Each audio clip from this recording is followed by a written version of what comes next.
बाबा सूरजपाल का एक पुराना वीडियो भी हम आपको दिखा रहे हैं ताकि आप अंदाजा लगा सके कि बाबा जब आते हैं और बाबा जब जाते थे तो कैसे वहां पर हालात बहुत मुश्किल हो जाते थे, लोगों को काबू में करना बेहद मुश्किल हो जाता था, क्योंकि बाबा जो अपने सत्संग में बातें बताया करते थे उससे लोग काफी प्रभावित हुआ करते थे।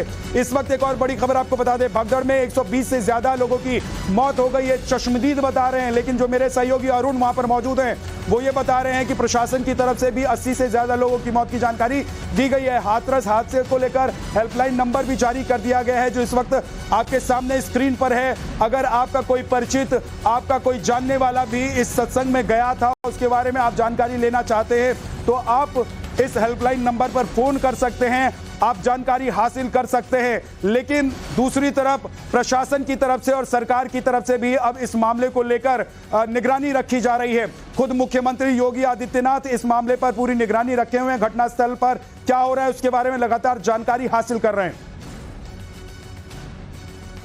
और देखिए विनोद मिश्रा हमारे सहयोगी हमारे साथ जुड़े हुए हैं। विनोद, एक तरफ हालात अभी भी पूरी तरीके से काबू में नहीं है क्योंकि बड़ी संख्या है लोगों की जिनकी मौत हुई है, बड़ी संख्या है लोगों की जो जख्मी हैं, जिनको इलाज नहीं मिल पा रहा है, और दूसरी तरफ क्या जानकारी लखनऊ से मिल रही है आपको कि सरकार और प्रशासन की तरफ से क्या किया जा रहा है? देखिए, जैसा कि आपने अपडेट दिया है, लगातार जो मंत्री थे वो मौके पहुंच गए हैं।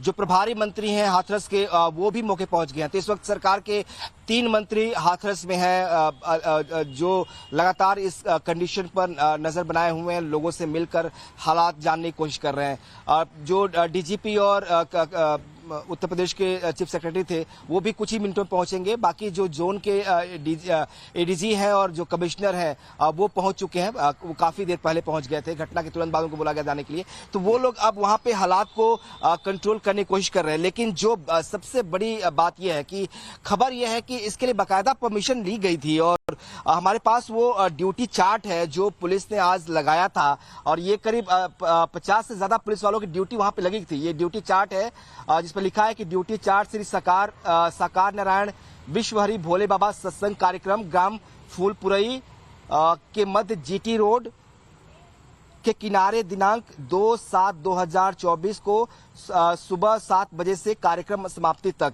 और ये पूरा पुलिस वालों के नाम है इस चार्ट में, ड्यूटी चार्ट में करीब 50 से 60 नाम है जो वहां पर मौजूद थे, यानी कि परमिशन ली गई थी। एक चीज बताइए विनोद, क्या ये जो परमिशन लेटर आपके हाथ में है, आपके मोबाइल पर है, इसमें इस बात की भी जानकारी है कि कितने लोगों को वहां पर जमा होने की परमिशन थी, कितने लोग जमा हो गए, इसके बारे में कोई जानकारी मिल रही है? आखिर कैसे इतनी बड़ी संख्या में, अरे 20-25 हजार लोग अगर वहां पर जमा हो सकते थे तो 1.5 लाख लोग अगर वहां पर पहुंच गए या जमा हो रहे थे तो प्रशासन क्या कर रहा था वहां पर? बिल्कुल, यही बहुत बड़ा नेग्लिजेंस है, यही सबसे बड़ी लापरवाही है।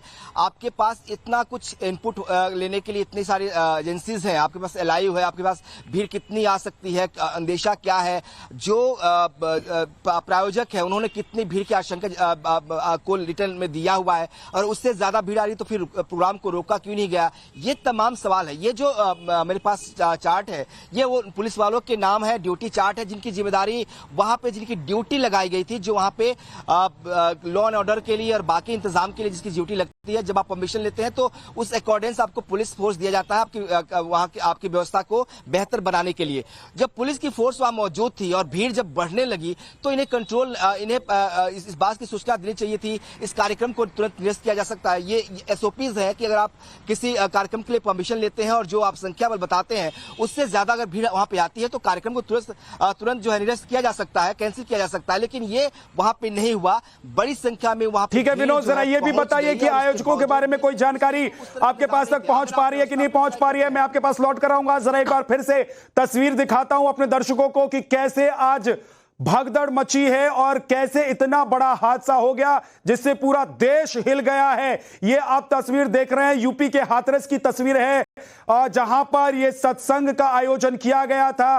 बाबा भोले, जिनको बाबा भोले के नाम से जाना जाता है, उनको यहां पर जितनी भीड़ जुटाने की अनुमति थी, क्या उससे ज्यादा भीड़ वहां पर जुट गई थी? और जो बता रहे मेरे सहयोगी विनोद मिश्रा की 40-50 पुलिस वाले वहां पर मौजूद थे, तो 40-50 पुलिस वाले क्या 1.5 लाख लोगों को कंट्रोल करने के लिए या 1 लाख लोगों को कंट्रोल करने के लिए काफी थे? और क्या व्यवस्था पूरी बनाई गई थी? क्या सभी तरह की एनओसीज ली गई थी इस कार्यक्रम के लिए, या फिर बाबा के नाम पर वहां पर भीड़ भी जुटी और प्रशासन भी आंख बंद करके खड़ा था? सवाल यही है, क्योंकि 120 से ज्यादा लोगों की मौत की जानकारी मिल रही है। बताया जा रहा है, जो चश्मदीद वहां पर मौजूद हैं वो बता रहे हैं कि 120 से ज्यादा लोगों की मौत हो चुकी है। प्रशासन की तरफ से जो हमें जानकारी दी गई है, हमारे सहयोगी अरुण बता रहे थे कि 80 से ज्यादा लोगों की मौत की पुष्टि की गई है, लेकिन अभी यह संख्या और भी बढ़ सकती है, क्योंकि चश्मदीद बता रहे हैं कि वहां पर अभी भी डेड बॉडीज पड़ी हुई हैं, जिनकी काउंटिंग नहीं हुई है, जिनकी गिनती नहीं हुई है। सबसे बड़ा सवाल यह है कि जिस जगह ये हाथरस में यह कार्यक्रम आयोजित किया गया था, वहां पर इतनी बड़ी मेडिकल फैसिलिटीज नहीं है। इसके लिए आगरा, अलीगढ़ और एटा जैसे जिलों के आसपास के डॉक्टर टीम्स को बुलानी पड़ेगी, ताकि जो लोग वहां पर इस वक्त मेडिकल के इंतजार में हैं उनको वहां पर उपचार मिल सके, जो लोग जख्मी हैं उनको ट्रीटमेंट मिल सके। हालांकि तुरंत आसपास के जो हॉस्पिटल्स हैं वहां पर अलर्ट जारी किया गया और जो जख्मी लोग हैं उनको तुरंत वहां पर भेजा गया। हमारे सहयोगी विनोद हमारे साथ हैं। विनोद, जरा जल्दी से बताइए कि आखिर अभी आयोजकों के बारे में क्या जानकारी है? ये आयोजक कौन थे, कहां थे और कहां गए?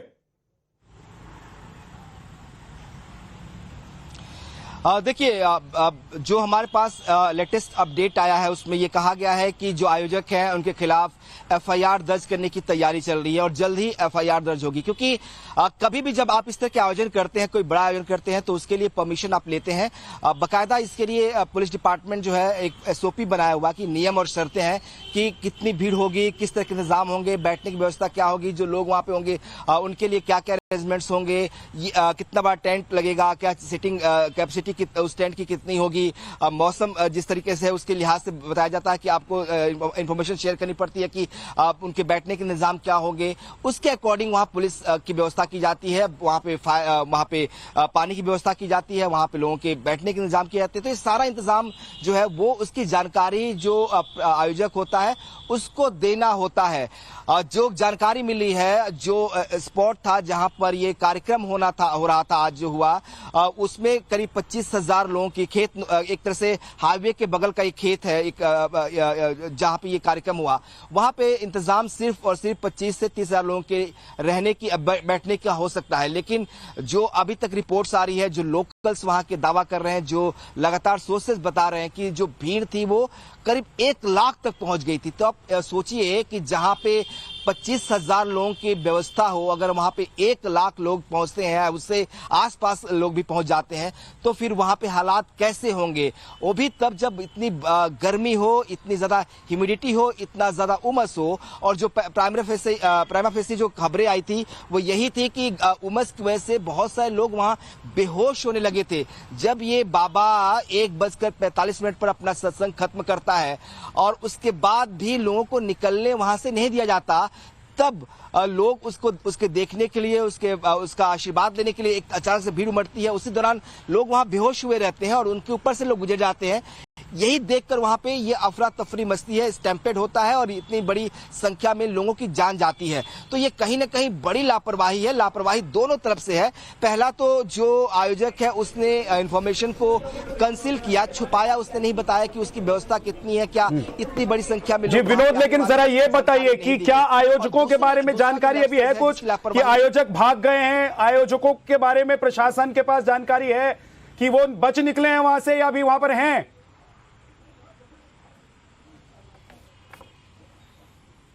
देखिए, जो अधिकारी है मौके पर, उनसे बात हुई है। उनका कहना कि पहले हमारी जिम्मेदारी ये है कि हम जो घायल है उनको बचा लें। राहत कार्य किया जा रहा है, राहत और बचाव का कार्य किया जा रहा है। जो आयोजक है उन तक पुलिस जरूर पहुंचेगी। उनका कहना है कि उन्हें जल्द से जल्द अगर उनकी गलती होती है तो गिरफ्तारी भी होगी, क्योंकि एक कमेटी जो एडीजी जोन और कमिश्नर आगरा है। जी ठीक है विनोद, मैं आपके पास लौट कर आऊंगा। जरा एक बार फिर से अपने दर्शकों को दिखाते हैं कि कैसे ये भगदड़ वहां पर मची है और कैसे वहां पर लोग इस बड़े हादसे का शिकार हो गए।